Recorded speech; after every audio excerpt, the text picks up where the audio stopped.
Each day, more and more people are listening to music on Spotify, and that's also true for podcasts. Next time you're on the Spotify app, make sure to follow Thrive Loud with Lou Diamond. Enjoy listening to Lou, his incredible guests, and all of the amazing episodes. Listen, follow, and share. Thrive Loud on Spotify.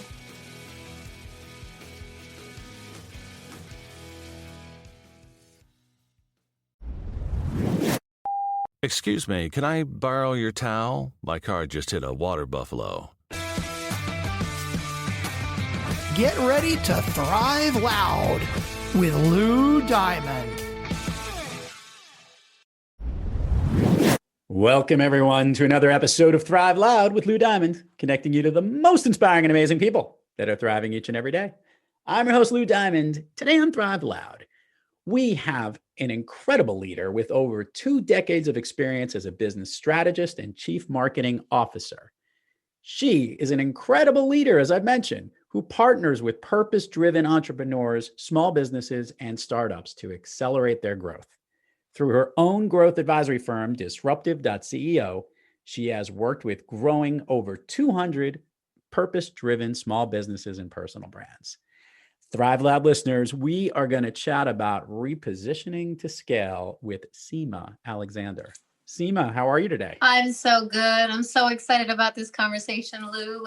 Thank you for having me. So I'm going to kind of deep and dive into this. I want to do a little rewind here. Obviously, having that business strategy and chief marketing officer background.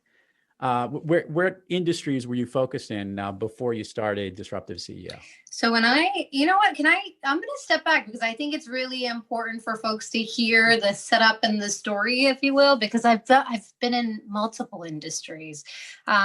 Initially it was small business. So I grew up in an immigrant family. If you're familiar with the immigrant story, coming to the US with literally nothing from India. And my parents ended up working really hard and started the first Indian vegetarian restaurant in Washington, D.C. And it grew to 3 in a travel agency. So growing up, you could say it's hospitality, small business was the first industry I was exposed to. Okay. But what had happened in that process, Lou, was I went from these companies, our companies doing really, really well to close to bankruptcy in about 1995. Okay. And so that was the initial point in my life of really trying to figure out why businesses fail and why they succeed, right? Because I think we'll go into a lot more of that detail a little later. But so I'm gonna skip a little over to answer your question. So after that, I ran away from entrepreneurship for a long time, and my goal was to be a CMO of a Fortune 500. And I was in Silver Spring, Maryland, and I wanted to be in New York City. And I ended up anomaly in my generation, and I got a job at Prudential Financial in their leadership development program. And I stayed there about 13 years and worked on 5 different key areas, always in business building and strategy. I worked on the historical rebrand of the company with all the chief marketing officers. And so I had a pretty solid, if you will, corporate, and at that point, financial services background. And then you fast forward, a lot has happened since. So I don't know if you want me to keep going with the story or you can lead me, whichever way you would like. Well, actually, I was going to jump in just because in my consulting days, I did a lot of work with Art Ryan at Prudential. Oh my God. Back in my days when I worked at Deloitte and a lot of consulting work at Prudential. So I literally from the White Castle, so to speak, as we affectionately called it, the tower in Newark, to every single building that Prudential has. I think I've had a building pass for every single one of them for a very long time. So very familiar with That's so funny. I think I've had a building pass for all of them too back in the day. So that's so funny. For those who didn't know this, the area of Newark, if you ever wanted to go around any of the buildings, there's like a whole underground world that connects all these buildings together. It's totally unbelievable, actually. Anyway, okay, so from there, but continue. So from that world of working at Prudential, then what? Yeah. Okay, so about 7 years into my corporate career, I started getting my entrepreneurial itch back. I'm a strategy person at heart. I love helping businesses grow and succeed. And I would see all these issues with certain businesses. And so let me go back a little bit back to my family business. So when all of this was transpiring, the businesses started failing and I started doing a lot more homework. I realized when a CEO is doing well in their business, things are uplifted in their life in multiple different areas, right? Because people's businesses are their identities. So when we talk about thriving people, I see it when a person, actually someone who's like a visionary who really is, the business is not just about profit, it's about impact and profit. It really takes a toll when things are not doing well. And that personally happened to me when I was with my family. Unfortunately, like my parents ended up getting a divorce when I was 15. And then 4 years later, my dad tragically passed. And that was a huge sort of tipping point for me of like really, really trying to hone in on what was actually happening. So as I was going at Prudential, like it was a really great experience for me because I got to learn some fundamental skills on strategy and operations and service and technology.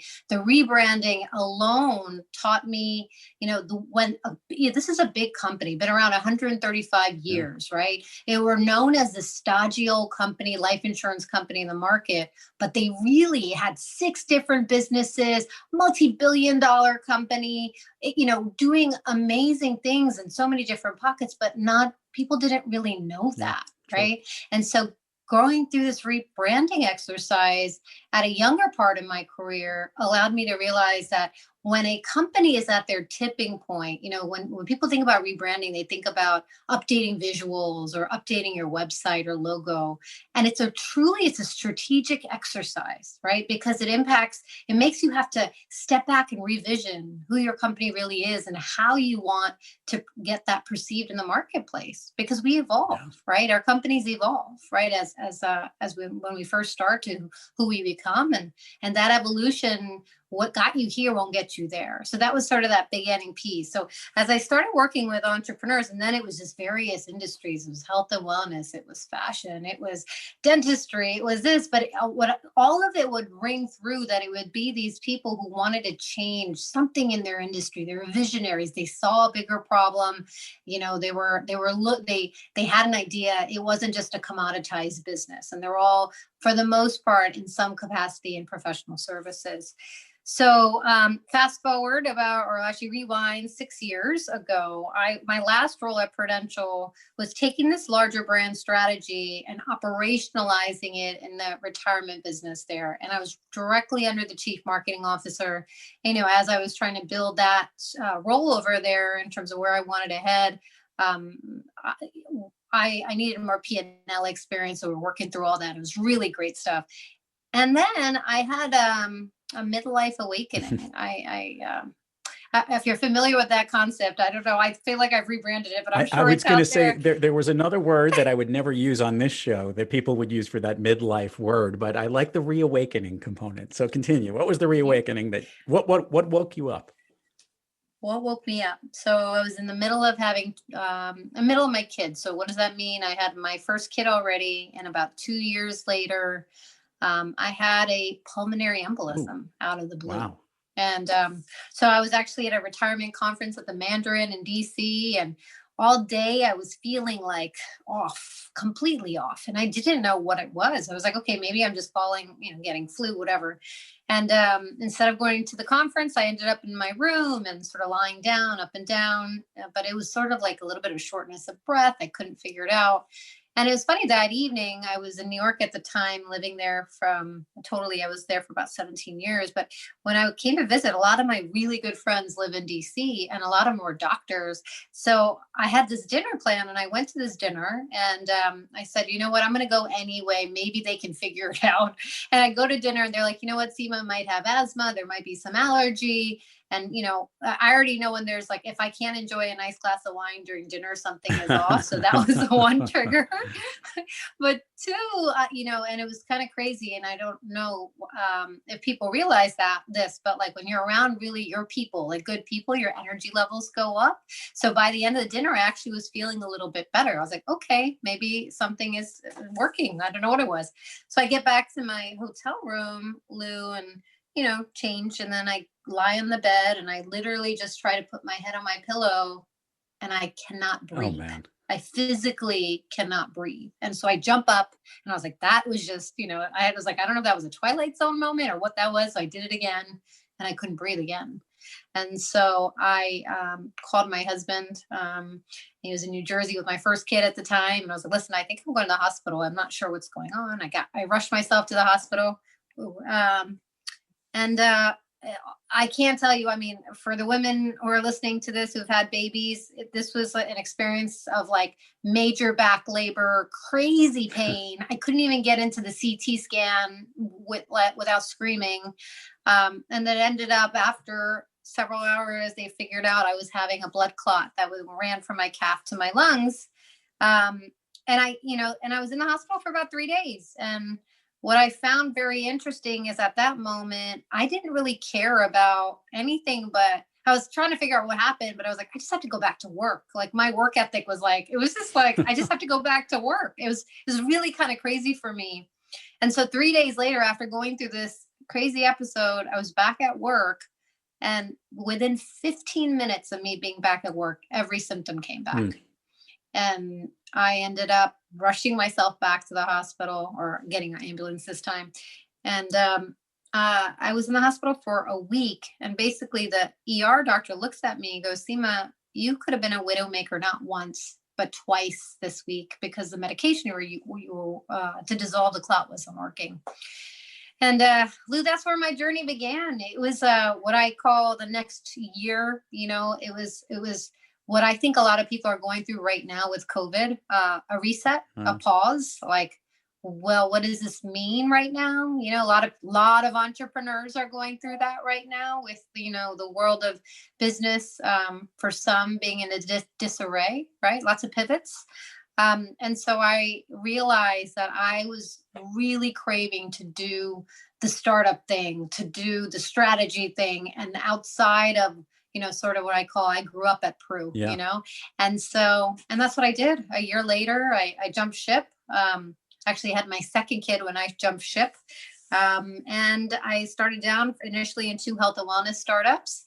And then I started Disruptive.CEO. And it's been such an incredible experience, right? To help these visionary entrepreneurs. Like, there's a place that people get stuck. And it's not like like they're not gaining traction. It's like, how do you really scale this for more impact and more profit?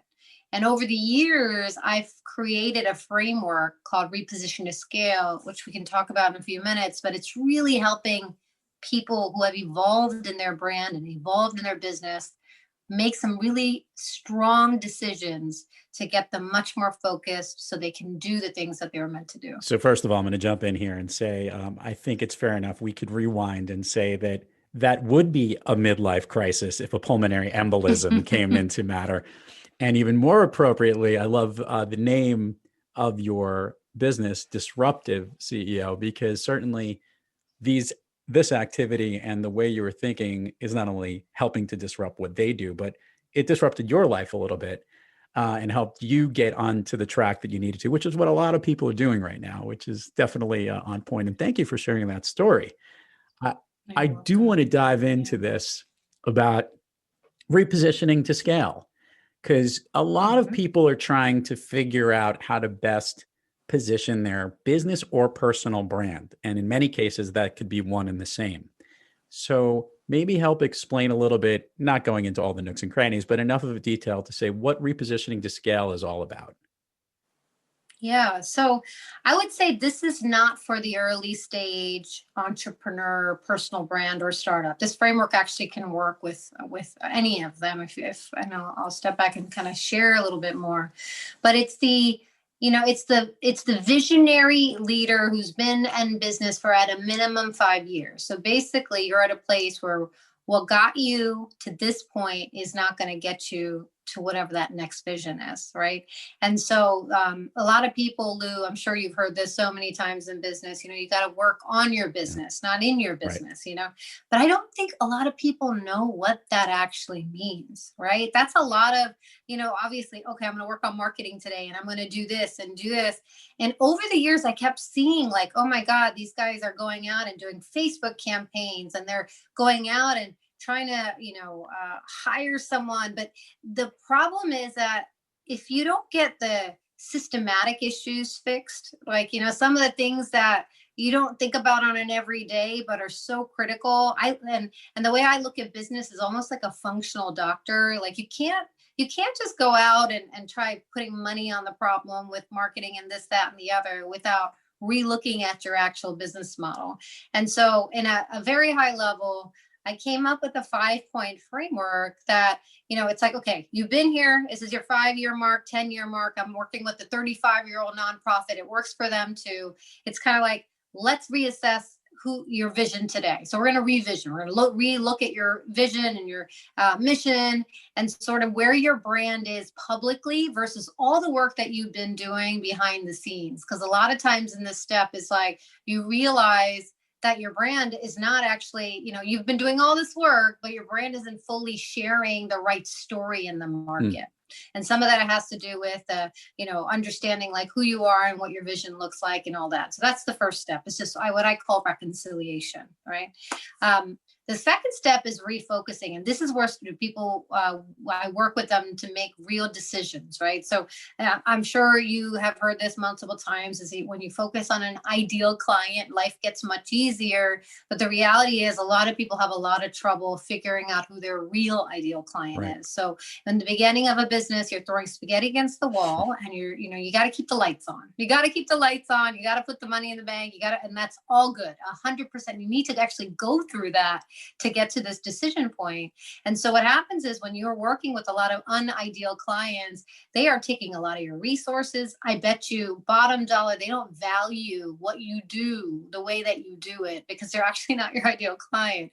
So when you start getting at this point, right, you've gained that traction, you're starting to hone in now on your vision. We're going to get very focused on who your ideal client is, what their pain points are, and speak to them. So that changes your whole life of marketing and sales and messaging because now you know who you're speaking to in a much more strategic way.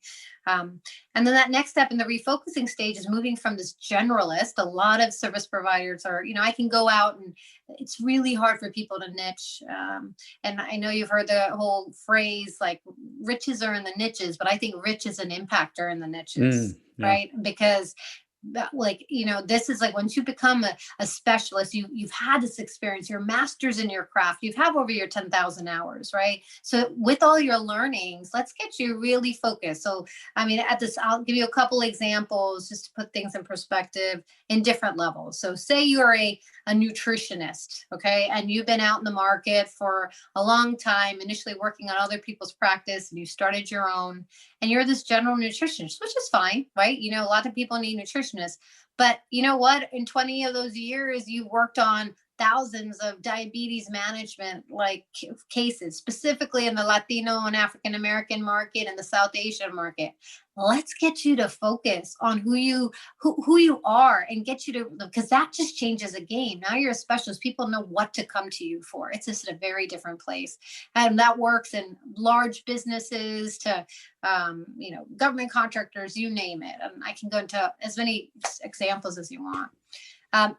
Go ahead. No, keep going. I'm enthralled. Okay. I'm loving every minute of this. So are our listeners. Okay. So that next phase is rework. So now you have you've gotten very clear on your vision. You've gotten clear on your ideal client. You become this specialty. You have all this amazing experience. Why not put it into your own IP, right? So there are a lot of people ask me about competition. Like, oh my God, they're doing it this way. What about traction? I want to do something similar and leverage. And I'm all about leveraging the right things. I'm not saying that, but I am a big believer if you position yourself in an authentic, proven way in the market, you can, there is no competition because you are you, your experience have been you. So if you can take all of that again as a service provider and put it in a proven proprietary system, focus on core capabilities, some sort of IP that's yours, that just makes your life not only that much easier of how you work with your clients, but it helps with messaging, it helps with sales, it all starts to come together. And then the last two steps are, because you have now focused in that way, you're probably an authority in the market, but in a more general way in your industry. This is a reestablishment of your brand and your thought leadership now in your niche market. And that reestablishment can really change the game in terms of, oh my God, what do I need to put on social media? How do I do these marketing campaigns? This, that, and the other, these thought leadership white papers and this podcast and whichever way you're marketing, so many channels, right? But it gets, again, much more clear. And then the last step is reconnection. And what does that mean? That means I really believe that your network is your net worth, right? In a sense of like, when you've evolved over time, the people that you have known, you gain so many contacts in your industry and as you're growing as entrepreneurs, but who you started out is not who you are now. So you really need to reconnect with your network and strategically. And there's lots of steps here, but it's just being much more smarter in terms of who can be your joint venture, who could be your affiliates, who could be your partners for centers of influence, whatever that looks like, right?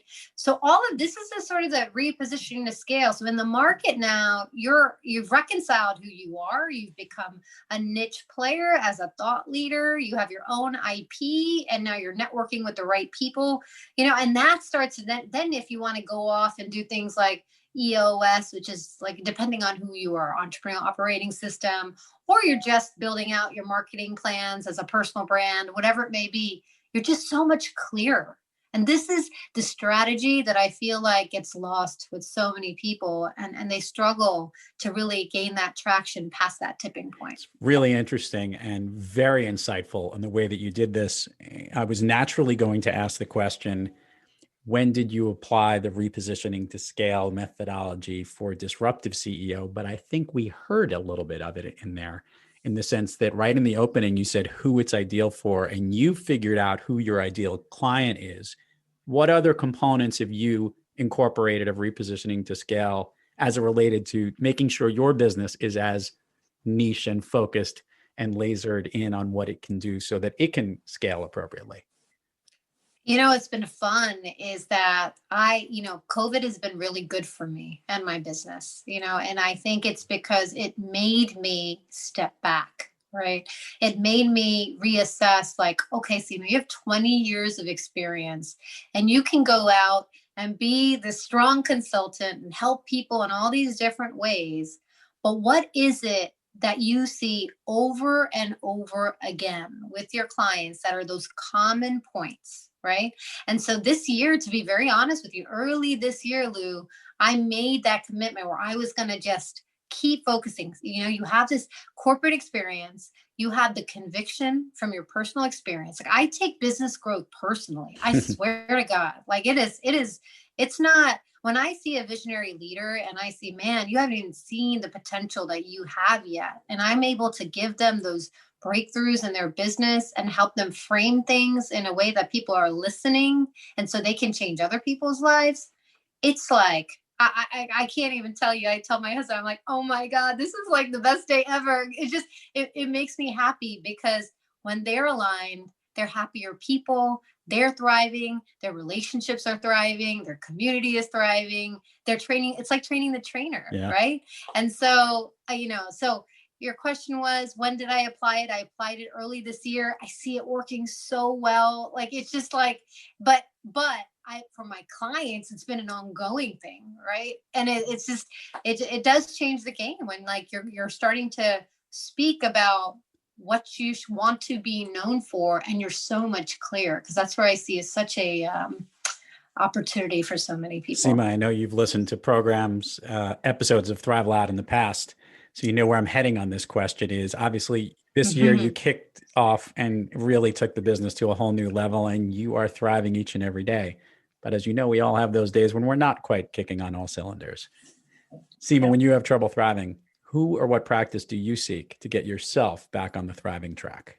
Wow, what a good question. I'm a believer in signs. I always have been. So I have these like inspirational cards in my room, and so one that will be my first thing. I also look at like, are you familiar with like the messages from the universe? Are you familiar with that? Clue us in to the listeners. I think I know what you're talking about, but I gotta get you the exact name. Oh my God. It's like you put in like your name and your goals, and every day you get this amazing message that just shares like, okay, you're here and you should be like, it's like you're in your path and you're in your journey. And so like words have always inspired me, Lou. And then what I would also say is I did a vision board a week after my first, and by the way, I had 2 pulmonary embolisms, but the week after my first one, right? And this is like obviously that main turning point for me. But if I was able to share it and you looked at it, like 90% of it has come true. And so I literally look at that every day, because I know a lot of people will create new ones, and I've tried, but everything I want is on that vision board. And I've realized, I get inspired by visuals and words and progress, so I think that's what helps me see what the future can look like. Seema, before we get on to the admin part of the show, how are you health-wise in this year of COVID? Obviously spectacular for your business, always a fear of how everything else is going with these health issues that you've had in the past. How are you doing? I'm doing really well. And I think here's the difference. I think, over the last couple of years, I've had some unalignment. And I think when you're unaligned in life, like, health issues can perpetuate, right? And so I think, again, with COVID came like, okay, how am I playing bigger? What does this look like, right? And how can I really represent myself in the way that I can really help others?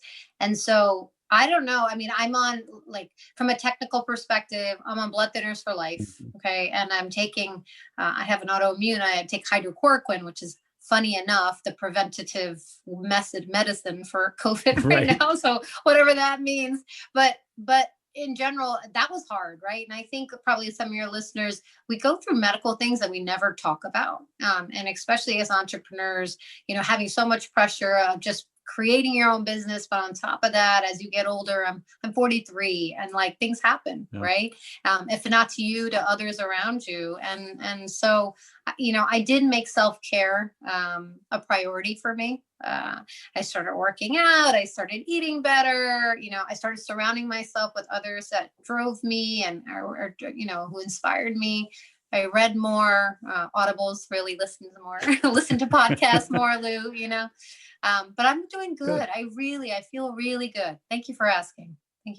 Let's do this. Let's do the admin part of the show here, Seema. Share with the listeners all the places people can find you, websites, social media, links like that, things that they know where to go to. We're going to put it all in the show notes, but it always gets more engagement when they hear it directly from you. Yeah. So Disruptive.CEO is the website, not the normal.com. It's Disruptive.CEO. Okay. That is the website. My handles are at Seema Alexander, SeemaAlexander. It's on LinkedIn. It's on Instagram. It's on Facebook. I'd love to connect with you. If you guys have questions, please share. If you go to my website, sign up for the newsletter. There's a lot of goodness in that. And I'd love to connect with a lot of you who are really trying to scale your impact and profit. Permission, if it's okay with you, Seema, to go down Fun Street with you. Yeah, let's do it. All right. So let's start off here. Can you share with the listeners your all-time favorite movie? Okay, we got... You have a lot. I have three. Dirty Dancing, Goonies, and Ferris Bueller's Day Off. Like they're just... So you're like really young on this end. These are like 80s classics. How did these 80s movies kind of like hit with you? I guess you're right at the cusp. Yeah, I'm on the cusp, and they're just classic, right? They are always on. They're so fun. They're classics. And I make my kids watch them, except not Dirty Dancing yet, but the other two.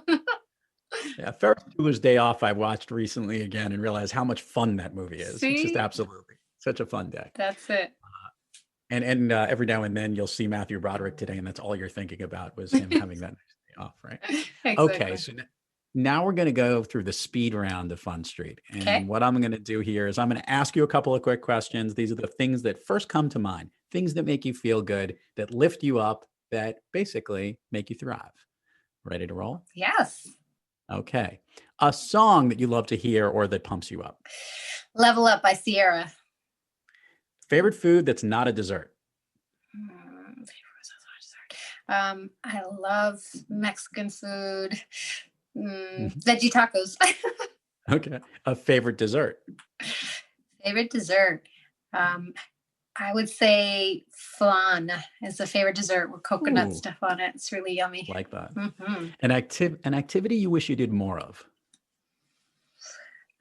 Especially in COVID, have amazing dinners with amazing people, great conversations, lots of wine, and great food. An activity you wish you did less of. Working hard where you're just sitting all day long and you're not you don't get your steps in. Like, I just feel lazy and yucky. I don't know. Don't get your steps in. If you could snap your fingers and go anywhere in the world, Seema, where are you? So before COVID happened, we had a 3-week trip planned for Bali. We would be right there in all parts of Bali. I cannot wait to make that happen after all this. That'd be a nice thing. Yeah. Last thing, we're going to give a shout out to somebody we both have in common, and that is John D'Amato, who, if you want to go check out, listeners, makes Seema look really good in a lot of these images here. So shout out to John and capturing all these great images. He's so much fun to work with, isn't he? Oh my God. He's the best brand authority photographer in the market. Really he understands your brand and makes your pictures so authentic to who you are and what you do. I really enjoy working with him for sure. Seema Alexander, Disruptive CEO. Truly a pleasure to have you on Thrive Loud. So glad you came on. Thank you for embodying what you do and for coming on the program today. Oh, Lou, thank you so much for having me and doing everything that you do. This is incredible. Thank you so much. And to all our listeners out there, thank you for joining us. And until next time, keep thriving onward and upward. And remember, be brief, be bright, be God. 5, 4, 3, 2, 1. Level up, level up. Level up, level up, level up, level up, level up, level up, level up, level up. All this on me so yummy, all this sauce so yummy. You've been listening to Thrive Loud with your host, Lou Diamond. Check us out on the web at thriveloud.com and follow us on Instagram, LinkedIn, Twitter, and Facebook at Thrive Loud. And check us out on the Good Pods app at Thrive Loud, where you can follow, listen, and connect directly to Lou and all of the Thrive Loud episodes. Thanks for listening.